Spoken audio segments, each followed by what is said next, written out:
Panda!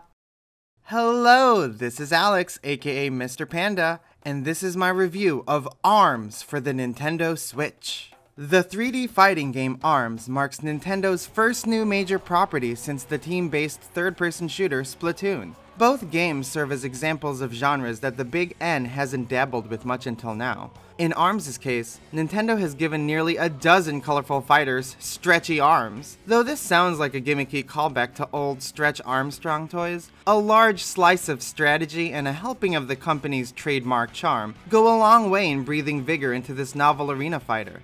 As in most fighting games, the most basic fight structure pits you against another pugilist in a 3D arena. A jab of either fist sends your respective stretchy arm flying towards your opponent. You can fight using one arm at a time, or fire a quick 1-2 punch. Stretching both arms at the same time grabs your foe and throws them across the ring. Either of you can guard, blocking any potential damage. However, a grab completely bypasses a guard. Conversely, a well-timed punch can knock away your opponent's grab attempt, crafting a weapon triangle of sorts. Winning matches requires a careful balance of responding to the other fighter's attacks, while making powerful advances of your own when the time is right. In this way, ARMS plays out less like the furious frenzy of Wii boxing, and more like the careful reflex-based punch-out. The intended way to play ARMS is by holding the Nintendo Switch's Joy-Con controllers in a thumbs-up grip, in which your thumbs hover over the shoulder triggers and the buttons face each other. For the most part, controls are responsive and provide a more immersive experience, allowing you to move around the entire arena by tilting the controllers in your desired direction. Dashing and jumping are mapped to the L and R shoulder buttons respectively, which works perfectly with the thumbs up grip. Don't be deceived by the motion controls. Other than special rush attacks, in which you unleash a flurry of fists after filling your rush gauge, the game feels nothing like the waggle fests of the good old Wii days. Strategic fighting aside, the motion controls of the Joy-Con are more sophisticated, allowing you to curve your in-game arms as they stretch out. It's very hard to perfect curving arms though, as the gyroscope is very sensitive. The learning curve is indeed steep, and practice is required, but the potential of what you can achieve with the motion is so high, it's no surprise that Nintendo recommends it. For those who are tired of motion controls, Nintendo has included other ways to play. The Switch Pro controller and Joy-Con grip provide the most traditional controls, mapping each action to a button. In particular, controlling each arm with its respective shoulder trigger feels natural. I'm less fond of how you have to push the left control stick down to guard. It's not at all comfortable and hard to reliably activate. I wish there was a way to configure controls, if only for that unintuitive design decision. My guess is that the developers wanted to standardize all traditional controls, and since you can play with a single Joy-Con on its side, sporting far less buttons, we're left with an unfortunate control scheme for guarding.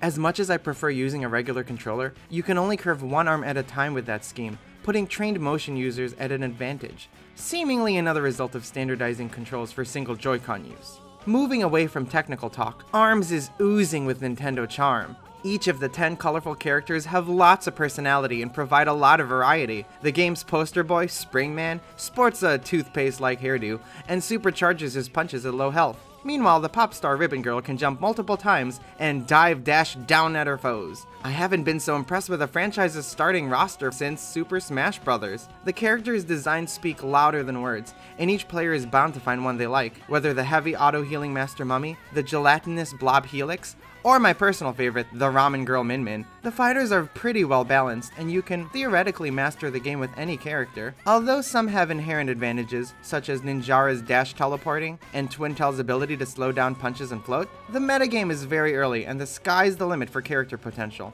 The different characters would have been enough for me, but each can equip up to a couple dozen different weapon arms. For instance, boxing gloves, triple missiles, and even dragon laser beams. Each one has a base power, weight, and element, such as fire or electricity. By charging your arms through guarding or holding jump or dash buttons, you can unleash a super-powered attack that can burn, freeze, or stun your opponent. As a result, there are many permutations you can achieve for your customized partner. Want a heavy electric shock for your light character? Done. A wind-based whip instead of a fiery one? Easy. The only downside is that you must earn arms for each character through a Break the Targets minigame that only gives you the chance to earn random arms. The price to play is steep, costing in-game coins that take long to grind.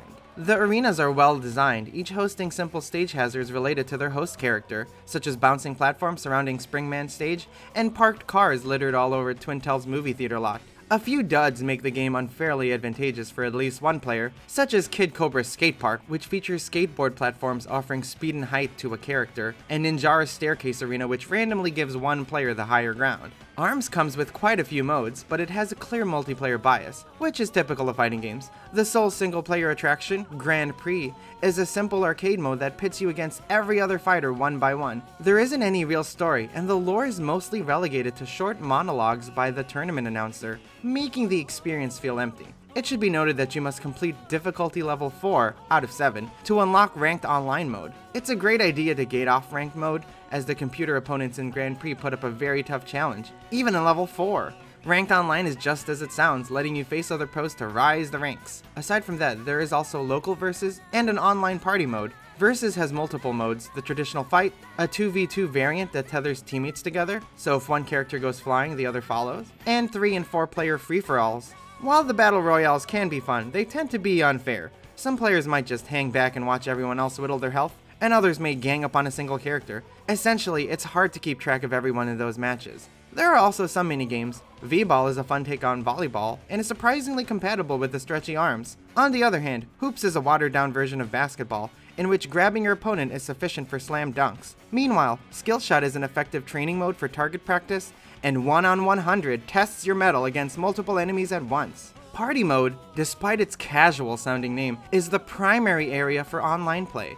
You are placed in a lobby and randomly assigned matches with others in the room. They're usually fights, but you may occasionally play other minigames like V-Ball, or participate in a group effort against a single enemy fighter. It's fun to see others in the lobby and form rivalries with them, sometimes facing them in battle, then suddenly teaming up with them in a team match. You can also make friend lobbies with custom rules, like prohibiting certain stages or removing random bomb items. My online experience has been mostly smooth, with only a few occasional hiccups and dropouts, depending on Wi-Fi signal strength. It's not a surprise considering the similar online infrastructure to Mario Kart 8 Deluxe. The game manages to run consistently smoothly at 60 frames per second, only dropping in 3 and 4 player split-screen matches. The wonderfully designed characters and stages stand out both in docked and handheld mode, and are a delight to the eyes. Finally, the main theme of ARMS is one of the catchiest songs in recent game memory. Each song is a variant of the theme, and yet it somehow never gets old. I'll admit that I wasn't on board the ARMS hype train until Nintendo held its global test punch demos. It's a shame that there is no longer such a demo, since this is a game where you have to try it to understand it. The motion controls may not sound appealing at first, but they provide an effective experience that deviates from the Wii's typical offerings. As fun as this game is, it's not for everyone. Either control scheme has its pros and cons. And like any fighting game, replayability is reliant on how deep you get into the mechanics. With its content-light single-player, you'll be dependent on multiplayer to enjoy the game. If you're a hardcore fan of Street Fighter, Pokken Tournament, and the like, don't pass this up. You'll be surprised by ARMS' stretchy potential. I give ARMS an 8 out of 10. Thank you so much for watching my review. Let me know, what are your thoughts on ARMS? Who are your favorite and least favorite characters? What are your favorite fighting games on the Nintendo Switch so far? Please share any thoughts you have in the comments section below. And if you enjoyed this video, please be sure to like, comment, share, and subscribe. I always appreciate your support, and I'm thankful that you're watching. Please be sure to check out some of our other videos, including our thoughts on Nintendo's E3 Spotlight, and be sure to check out our other Nintendo Switch reviews. Again, this was Alex, aka Mr. Panda. Until next time, bye bye!